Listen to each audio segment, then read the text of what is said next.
नमस्कार। आज की हमारी इस गहरी चर्चा में स्वागत है। नमस्कार। हम आज ईशावास्योपनिषद के दो बहुत ही अहम श्लोकों पर बात करने वाले हैं, श्लोक 6 और 7। जी। हमारे पास जो जानकारी है ईशावास्योपनिषद आत्म साक्षात्कार और एकत्व का मार्ग से, वो ये बताती है कि ये श्लोक हमें एकत्व मतलब सब कुछ एक है और आत्म साक्षात्कार यानी खुद को जानने के कॉन्सेप्ट्स में गहराई तक ले जाते हैं। बिल्कुल, ये उपनिषद के मूल संदेशों में से हैं। तो आज की इस बातचीत का कह सकते हैं मकसद क्या है। हम इन श्लोकों के जरिए ये समझना चाहते हैं कि वो कौन सी दृष्टि है जिससे इंसान सब में खुद को और खुद में सबको देखने लगता है। और उससे भी जरूरी कि ये दृष्टि हमारी जिंदगी को, हमारे जीने के ढंग को कैसे बदल सकती है। ये हजारों साल पुरानी बातें हैं, पर देखते हैं आज उनमें हमारे लिए क्या है। चलें इस सोच की यात्रा पर। जरूर। जैसा हमने शुरू में कहा, हमारी ये सारी बातचीत ईशावास्योपनिषद आत्म साक्षात्कार और एकत्व का मार्ग नाम के दस्तावेज में जो बातें हैं उन पर आधारित हैं। जी। तो शुरू करते हैं छठे श्लोक से। श्लोक है यस्तु सर्वाणि भूतानि आत्मन्येवानुपश्यति सर्वभूतेषु चा आत्मानं ततो न विजुगुप्सते। अच्छा। सुनने में काफी गहरा लगता है।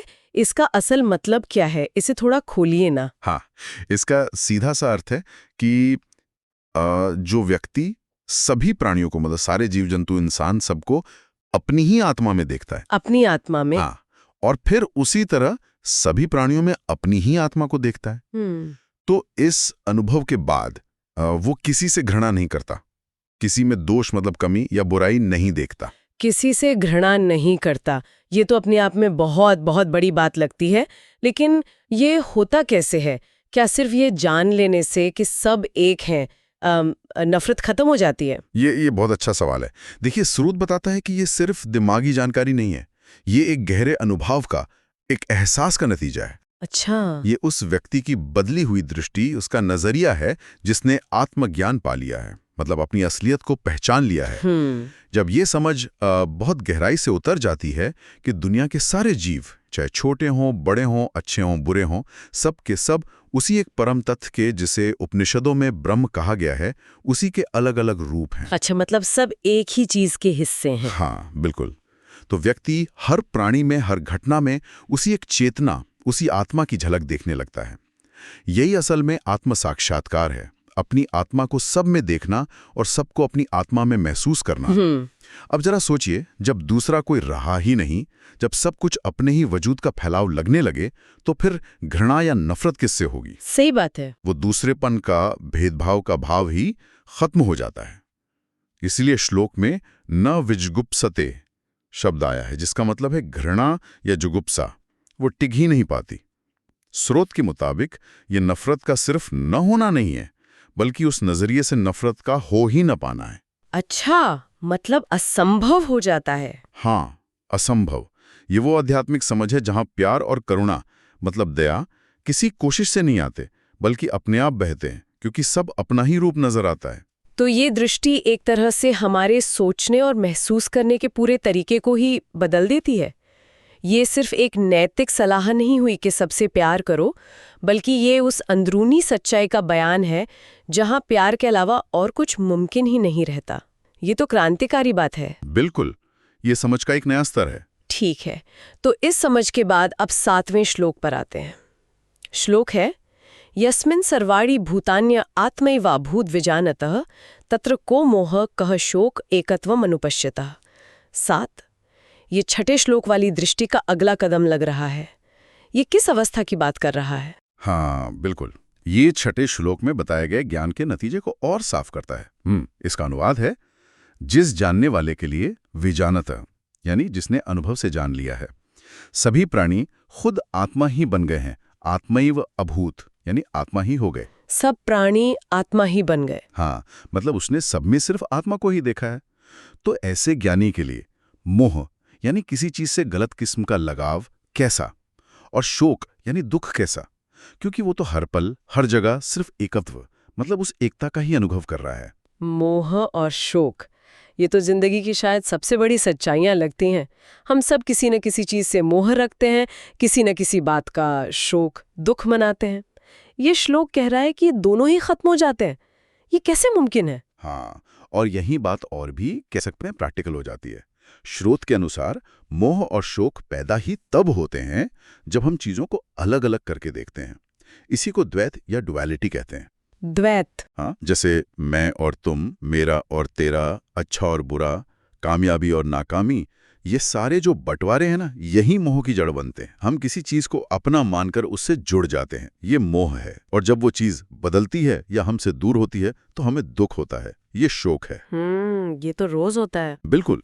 लेकिन जब ज्ञानी व्यक्ति ये अनुभव कर लेता है कि सब कुछ वही एक आत्मा, वही एक ब्रह्म है, तो ये अलग अलग होने का जो भ्रम है वो टूट जाता है। अच्छा। अब जब सब कुछ एक ही है तो किससे मोह करें और किसके जाने का शोक मनाएं? जो आत्मा मेरे अंदर है वही सब में है, और जो सब में है वही मुझ में। चीजें आती जाती रहेंगी, शरीर बदलेंगे, हालात बदलेंगे, लेकिन वो जो अंदरूनी सच्चाई है, वो आत्मा, वो एकता, वो हमेशा रहती है। इस परम सत्य को अनुभव करने वाला व्यक्ति दुनिया के उतार चढ़ाव से, सुख दुख से परेशान नहीं होता। उसके लिए मोह और शोक एक तरह से इर्रेलेवेंट हो जाते हैं, उनका कोई मतलब नहीं रह जाता। ये उस अकतु वाली दृष्टि का स्वाभाविक नतीजा है। मतलब दुख से छुटकारा पाने का रास्ता दुख से लड़ना नहीं, बल्कि उस नजरिए को पाना है जहां दुख का कारण ही न रहे, और वो कारण है द्वैत, चीजों को अलग अलग देखने का भ्रम। ये उपनिषद हमें प्रॉब्लम के सलूशन के बजाय प्रॉब्लम की जड़ पर ही काम करने को कह रहा है। बिल्कुल सही पकड़ा आपने, जड़ पर काम करना। तो फिर इन दोनों श्लोकों को अगर मिलाकर देखें तो क्या ये आत्म साक्षात्कार और जिंदगी के मकसद के बीच कोई सीधा कनेक्शन बताते हैं? क्या यही वो मंजिल है जिसकी तरफ इशारा है? बिल्कुल। यहाँ सबसे दिलचस्प बात यही है कि ये श्लोक बहुत साफ तौर पर आत्मा, जो हमारी अपनी चेतना है, और ब्रह्म, जो परम सबकी चेतना है, की बुनियादी एकता पर जोर देते हैं। जी। और आत्म साक्षात्कार क्या है? स्रोत के मुताबिक ये इसी एकता को सिर्फ दिमाग से समझना नहीं, बल्कि इसे अनुभव करना है, इसे जी लेना है। अनुभव करना। हाँ। और स्रोत ये भी इशारा करता है कि जिंदगी का सबसे बड़ा मकसद इसी आत्मज्ञान को पाना है। क्यों? क्योंकि यही ज्ञान हमें उन बंधनों से आजाद करता है जो हमें दुखी करते हैं। मोह, शोक, डर, नफरत। जब व्यक्ति अपने अंदर और बाहर की दुनिया में इस गहरी एकता को लगातार महसूस करने लगता है तो वो इन तंग दायरों से पार चला जाता है। इसी को शास्त्रों में मुक्ति या मोक्ष कहा गया है। मोक्ष? हाँ, पर यह कोई मरने के बाद मिलने वाली चीज नहीं है। ये जीते जी अनुभव होने वाली आजादी और एक तरह की पूरी होने की अवस्था है। ये इंसान को जिंदगी की छोटी मोटी परेशानियों और बड़ी मुश्किलों से ऊपर उठाकर एक स्थायी शांति और आनंद में टिका देता है, क्योंकि वो अपनी असली असीम पहचान को जान लेता है। जीते जी अनुभव होने वाली स्वतंत्रता और पूर्णता, ये सुनना बहुत जरूरी है। लेकिन अक्सर ये ज्ञान बहुत ऊंचा, बहुत फिलोसॉफिकल लगता है। क्या ये वाकई प्रैक्टिकल है? क्या ये हमारी रोजमर्रा की जिंदगी, हमारे रिश्तों, हमारे काम, हमारी मेंटल पीस पर कोई ठोस असर डाल सकता है, या ये सिर्फ कुछ खास साधकों के लिए है? और स्रोत इस पर जोर देता है कि ये सिर्फ कोरा सिद्धांत या हवाई दर्शन नहीं है। इसकी व्यावहारिकता, इसका प्रैक्टिकल होना इसी बात में है कि ये दुख के मूल कारण यानी द्वैत पर चोट करता है। हम दिन भर मैं और मेरे के दायरे में ही जीते हैं ना। मेरा शरीर, मेरा विचार, मेरा परिवार, मेरा काम, मेरी कामयाबी, मेरी नाकामी। इसी मेरेपन से लगाव यानी मोह पैदा होता है, और इसी के टूटने या छिनने से दुख यानी शोक होता है। हाँ, ये तो है। एकत्व का ज्ञान इस मैं और मेरे की दीवार को धीरे धीरे गलाता है। जब ये समझ गहरी होती है कि सब कुछ उसी एक चेतना का खेल है, तो दूसरों की सफलता अपनी लगने लगती है, दूसरों का दुख अपना महसूस होता है। कंपटीशन की जगह सहयोग का भाव आता है। हार जीत का महत्व कम हो जाता है, क्योंकि असलियत में न कोई हारता है न जीतता है। अच्छा। ये दृष्टि हमें ज्यादा करुणामय, ज्यादा स्थिर और ज्यादा निडर बनाती है। तो हाँ, ये ज्ञान हमारे हर पल के अनुभव को बदल सकता है। इसे पूर्णता या कंप्लीटनेस इसीलिए कहा गया है क्योंकि ये हमें हमारे छोटे से मैं से निकालकर हमारे अनंत स्वरूप से जोड़ देता है। ये आध्यात्मिक मुक्ति का एक नक्शा है जो जिंदगी के हर मोड़ पर काम आ सकता है। ये वाकई दिलचस्प है कि कैसे एक इतना सूक्ष्म फिलोसॉफिकल सिद्धांत इतने गहरे प्रैक्टिकल नतीजे दे सकता है। अच्छा, स्रोत में इन विचारों की तुलना भगवद गीता और दूसरे उपनिषदों से भी की गई है। ये दिखाता है कि ये सिर्फ ईशावासी उपनिषद की अकेली आवाज नहीं है, बल्कि एक कह सकते हैं आम सहमति है इस पर। बिल्कुल। अगर हम इसे भारतीय दर्शन के बड़े दायरे में देखें तो ये एकत्व का सिद्धांत कई मुख्य धाराओं का, कह सकते हैं, सेंट्रल थीम है। जैसे कि भगवत गीता, आपने 6 अध्याय के 29वें श्लोक का जिक्र किया था। सर्वभूतस्तमात्मानं सर्वभूतानि चात्मनि ईक्षते योग युक्तात्मा सर्वत्र समदर्शनः। ये लगभग वही बात कह रहा है जो ईशावास्योपनिषद का 6वां श्लोक कहता है कि जो योग से जुड़ा है, जिसका मन शांत है, वो आत्मा को सब प्राणियों में और सब प्राणियों को आत्मा में देखता है, और इसीलिए वो सब जगह समान दृष्टि, समदर्शना रखता है, ना कोई प्यारा ना कोई दुश्मन। हाँ, वही बात है। बृहदारण्यक उपनिषद, वहां से एक बहुत मशहूर महावाक्य आता है, सर्वम खलविदम ब्रह्म। इसका भाव यही है कि ये सब कुछ जो भी दिख रहा है, ये असल में ब्रह्म ही है। मतलब इस अनेकता के पीछे एक ही परम सत्य है।